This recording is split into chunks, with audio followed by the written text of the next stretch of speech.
অরিত্র, আমি জানি পনাম নগরীর সাথে হয়তো তোমাদের বণিক পরিবারের কোনো সম্পর্ক নেই, কিন্তু এই বণিক সম্প্রদায় যারা মানে বৈভবের চূড়ান্ত, যাকে বলে ফিলথি রিচ, একটা সময় হিন্দু এই ট্রেডাররা ছিল পানাম সিটি, সে পানাম সিটি এক রাতের নোটিসে চলে আসতে হয় এবং ক্যালকুলেট করে দেখা যাচ্ছে 20 লাখ একর জমি হিন্দুদের বেদখল হয়ে যায়। 20 লাখ একর জমির বর্তমান মার্কেট প্রাইস, আমি পিসিআরকে বলবো গ্রিডে চালাতে, প্রায় 22 লক্ষ কোটি টাকা।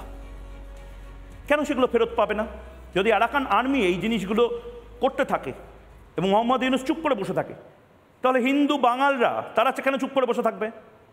অরিত্র, দেখুন, অত্যন্ত গুরুত্বপূর্ণ আলোচনা। আমাদের পিতৃপুরুষদেরকে যেভাবে সেখান থেকে তাদের ভিটে মাটি, জমি জায়গা, টাকা পয়সা সমস্ত কিছু ছেড়ে একেবারে ঘটি বাটি নিয়ে এক জামা কাপড়ে পালিয়ে আসতে হয়েছিল কেবলমাত্র নিজেদের ধর্মের জন্যে, সেই জায়গায় বাংলাদেশ আজকে এই যে এত বড় বড় কথা বলছে, পাকিস্তান আমাদের বন্ধু এই সমস্ত বলছে, তারা হয়তো পুরো ইতিহাসটা ভুলে গেছে। আমি শুধু মনে করাতে চাইব, যখন বাংলাদেশ স্বাধীন রাষ্ট্র হিসেবে প্রথম আত্মপ্রকাশ করে পাকিস্তান, ওয়েস্ট পাকিস্তান, তারা যখন ব্রিটিশকে একটা টেলিগ্রাম, একটা চিঠি পাঠিয়েছিল, সেই চিঠি পাঠিয়ে তারা বাংলাদেশকে স্বীকার করবার সময় ওপরে লিখেছিল with profound regret. Sheikh Mujibur রহমানের নেতৃত্বে বাংলাদেশ স্বাধীন হয়েছে, এটা পাকিস্তান মেনে নিতে পারেনি। এবং 1970-71 সালে যে বিরাট সাইক্লোন, সেই সাইক্লোনের সময় ওয়েস্ট পাকিস্তান কিভাবে পূর্ব পাকিস্তানকে রিলিফ দেয়নি, কিভাবে অর্থনৈতিকভাবে কোণঠাসা করেছিল, সেটা আজকের দিনের বাংলাদেশের এই সমস্ত জামাতিরা বোধহয় ভুলে গেছে। সেই কারণে আজকে তারা পাকিস্তান বড় বন্ধু ইত্যাদি হয়েছে। আর যে ভারতবর্ষ দিনের পর দিন তাদের সাথে লড়াই করেছে, তাদের জাতি হিসাবে আজকে আত্মত্যাগের মাধ্যম দিয়ে জাতি হিসাবে আত্মপ্রকাশ করতে সাহায্য করেছে, তাদের তারা স্বীকার করে না। আমার স্পষ্ট বক্তব্য হচ্ছে, এই যে ইস্ট বেঙ্গল বলে যে আজকে ফুটবল ক্লাব এখানে তৈরি হয়েছে, আমরা যারা ওপার থেকে একেবারে বলতে কোনো দ্বিধা নেই পালিয়ে আসা মানুষ, আমাদের যে যে জায়গাগুলো ছিল, আপনি ঢাকায় যদি বিভিন্ন বাজারে ভিজিট করেন, এরকম বহু বাজারে দেখবেন যে একটা মিষ্টির দোকান, সেটা এক সময় হয়তো আজ থেকে 50 বছর, 60 বছর, 100 বছর আগে বিরাট প্রসিদ্ধ মিষ্টান্ন ভাণ্ডার ছিল, সেটা আজকে ছোট হতে হতে গোটা বাজারটা বেদখল হয়ে যায় এবং দয়া করে সেই হিন্দু মিষ্টির দোকানকে একটা ছোট্ট জায়গা দেওয়া হয়েছে।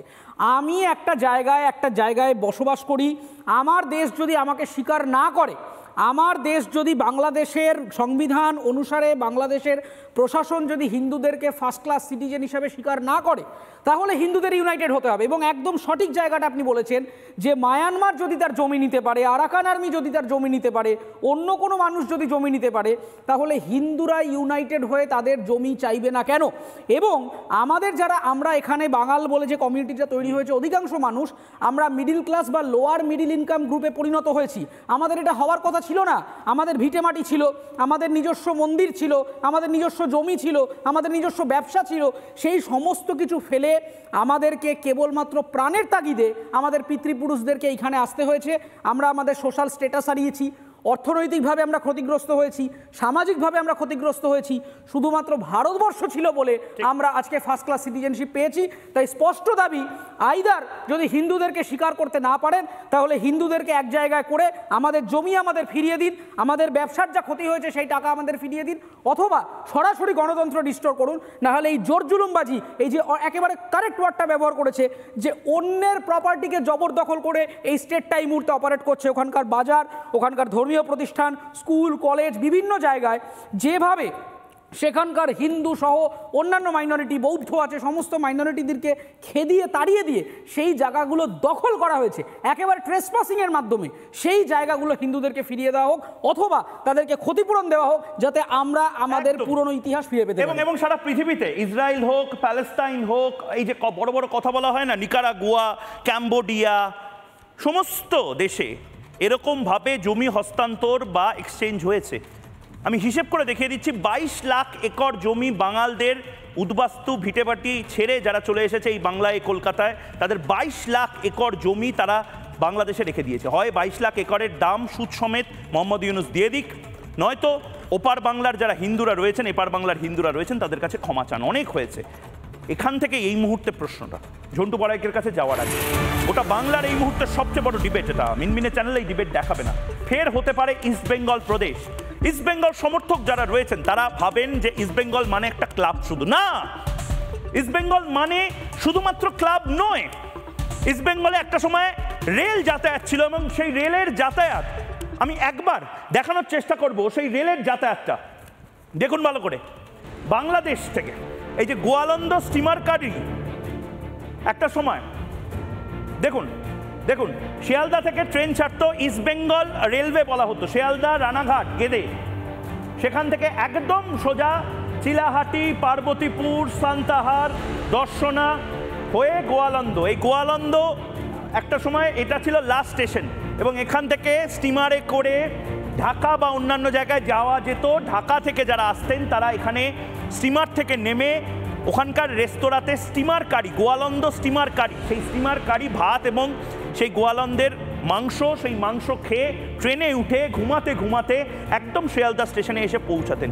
ইস্ট বেঙ্গল মানে শুধুমাত্র একটি ক্লাব নয়, ইস্ট বেঙ্গল মানে শুধুমাত্র একটি ক্লাব ঘর নয়, ইস্ট বেঙ্গল মানে আপনার দাদুর, আপনার ছেলেবেলার ফেলে আসা সেই ভিটেমাটি, ইস্ট বেঙ্গল মানে হিন্দুদের ফেলে আসা তুলসী মঞ্চ। এবং সেইটাই আবার নতুন করে আমি তো বলবো এই মুহূর্তে ইস্ট বেঙ্গলের যে ঘর ওয়াপসির যে ম্যাপ, সেই ম্যাপটা দেখে এই কথা আজকে এই দাবি তুলে দেওয়ার যে এই মুহূর্তে কি এই সম্ভাবনা দেখা দিচ্ছে? জন্টু বাড়াই কি মনে হয় ইস্ট বেঙ্গলের ম্যাপ এই মুহূর্তে যেটা সোশ্যাল মিডিয়ায় ভাইরাল হয়েছে সেটা কি আবার দেখা যাবে?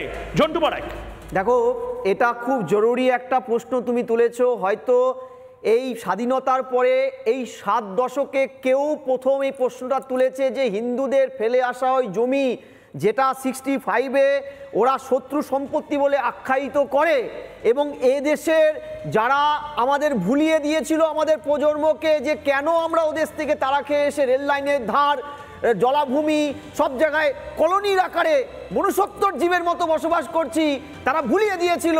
তারা একটাবার প্রশ্ন করে না যে পরবর্তীকালে যখন বঙ্গবন্ধু বা তার নেতৃত্বে বা তারপরে তার মেয়ে যখন সরকারে এসেছে, এই আইনটা কুখ্যাত আইন, যেই আইনটার মাধ্যমে হিন্দুদের ওখান থেকে বিতরণ করার একটা ব্লুপ্রিন্ট তৈরি হয়েছিল, যে ব্লুপ্রিন্টটা বলা হতো হিন্দু পল্লী ফাঁকা হওয়াটাই বাংলাদেশ বা পাকিস্তানের অন্যতম মেকানিজম, যেই সরকারে থাক। এই প্রশ্নটা বারবার তোমরা তুলেছো। আমি আমার দিদা বেঁচে থাকতে আমার মাতুলবর্গ ওপারের আমার দিদাকে দেখতাম বারবার ছুটে বেড়াতো, এই বুঝি আমার ওখানকার জমিগুলো পাবো। আমি তখন ছাত্র, বহুবার চেষ্টা করেছি, কোনো কাগজ নেই, কিছুই নেই, তো কোনো আইন নেই, সবচেয়ে বড় কোনো আইন নেই। যে লিয়াকত নেহেরু আইন 51-তে হলো।